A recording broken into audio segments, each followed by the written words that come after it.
Does low testosterone cause anemia? And if it does getting on TRT, does it quote unquote fix that anemia? I want to talk about the implications of TRT and anemias. So one thing we definitely know is that guys with hypogonadism, especially hypogonadotrophic hypogonadism, they oftentimes do have anemia.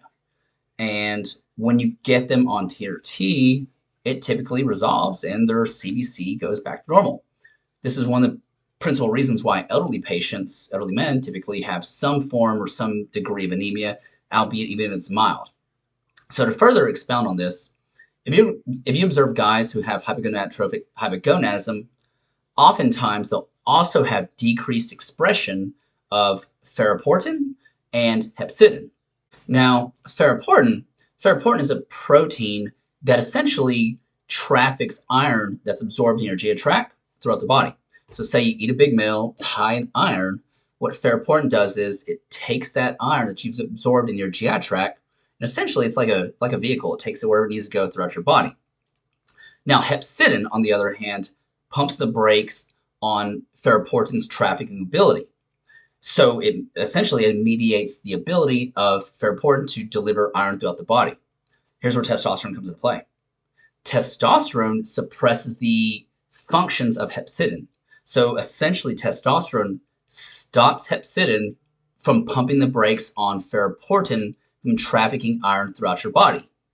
The second key point of the testosterone-iron relationship is testosterone's relationship with EPO, aka erythropoietin. So testosterone stimulates EPO production from the kidneys. And from there, EPO tells the bones to make red blood cells. Now, this typically works in a negative feedback fashion, meaning testosterone will tell the bones make red blood cells, but when it hits your body's own set point, whatever that may be, my set point, it could be 52, yours could be 55, we don't know. But when it hits your body set point, EPA should pump the brakes in a negative feedback manner. Here's the thing though, when you're on TRT, when you're on exogenous testosterone, that negative feedback mechanism, it doesn't quite get shut down like it should. In fact, the literature shows that your RBC to erythropoietin, your homeostatic set point, would actually be higher when you're on TRT than if you weren't on TRT.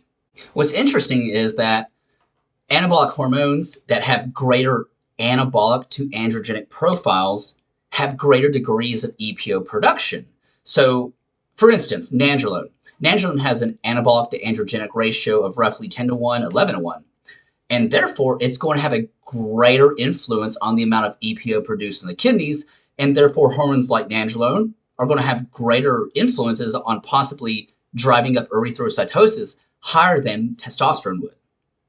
So this makes a great segue to the last point I want to talk about, is that testosterone also increases iron utilization for erythropoiesis. And erythropoiesis is just a nice medical word for saying make more red blood cells.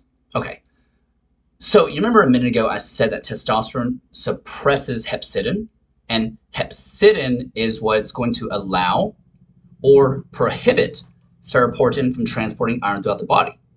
So by suppressing hepcidin, ferroportin is going to be able to pull more iron from your gut and therefore transport it throughout your body. And this process happens because you're making more red blood cells. And if you're making more red blood cells, guess what? You're also making more hemoglobin. And it's speculated that about 60 to 70% of your total body's iron is utilized in the production of hemoglobin. So your ferritin levels go down because you're actively tapping into them to support the increased demand of red blood cell and hemoglobin production. One of the big things we see is that once guys get on TRT, both their hepcidin levels fall and both their ferritin levels fall. But what's interesting is that if they were to come off TRT, then both levels would go back to normal.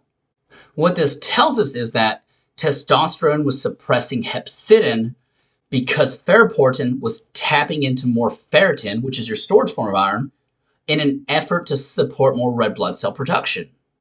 Long story short, testosterone suppresses hepcidin Therefore, ferroportin is able to traffic more iron throughout circulation.